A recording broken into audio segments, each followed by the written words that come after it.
नमस्कार दोस्तों, आपका हिस्ट्री 21 में बहुत बहुत स्वागत है।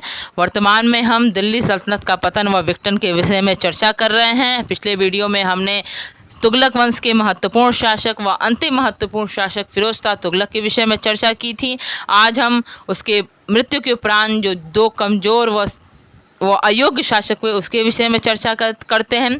उसके उपरांत सुल्तान मोहम्मद व नसरुद्दीन महमूद जो कि अयोग्य सिद्ध हुए, वो अपने महत्वाकांक्षी अमीरों व विद्रोही राजाओं पर नियंत्रण नहीं पा सके। इन्हीं के समय दिल्ली पर बहुत ही एक बहुत ही महत्वपूर्ण आक्रमण हुआ, जिसने हम तैमूर लंग के आक्रमण के नाम से जानते हैं, जो कि 1398 में हुआ। इसने सल्तनत काल की नींव को कमज़ोर किया और भारत में काफ़ी लूटपाट व तबाही मचाई।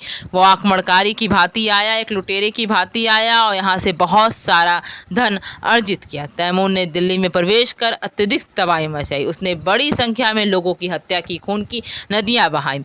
इस आक्रमण के द्वारा उसने बहुत सारे सोने, धन, चांदी, हीरे जवाहरात वो विदेश ले गया। और सिर्फ इन्हीं को नहीं, अपने साथ राजमिस्त्री को, संगत राज को, बढ़ई को, अनेक कारीगरों को तैमूर अपने साथ ले गया। और उसने अपनी राजधानी को समरकंद में बहुत सारी सुंदर इमारतों को बनवाया। और भारत पर जो तैमूर का आक्रमण प्रत्यक्ष राजनीतिक प्रभाव तो बहुत सीमित था, जो धन की जो नुकसान हुआ वही बहुत ज़्यादा था।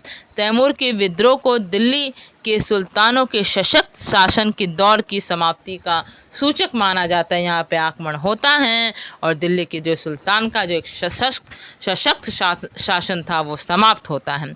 यद्यपि स्वयं तुगलक राजवंश किसी तरह करके 1412 तक कायम रहा, उसके उपरांत ये शासन समाप्त होता है। और इसके उपरांत जिस वंश की नींव पड़ती हैं वो होता सैयद वंश, जिसका शासनकाल है 1414 से लेके 1451 तक।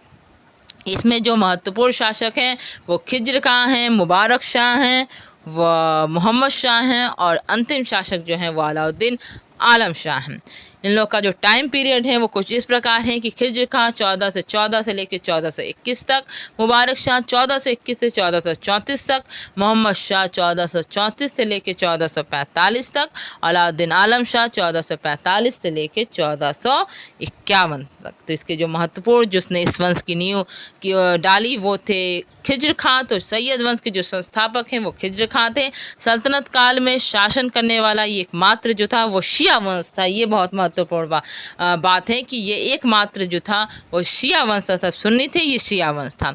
खिज्र खां ने सुल्तान की उपाधि धारण नहीं की, बल्कि उसने रैयत आला की उपाधि ली। वो अपने शासन काल में तैमूर का जो पुत्र था, उत्तराधिकारी शाहरुख के प्रतिनिधि के रूप में शासन करने का दिखावा करते रहा। वो ये कहा कि मैं स्वयं नहीं, जो तैमूर के पुत्र हैं शाहरुख, उनका मैं प्रतिनिधि हूँ, उनके बिहाफ पे मैं शासन कर रहा हूँ।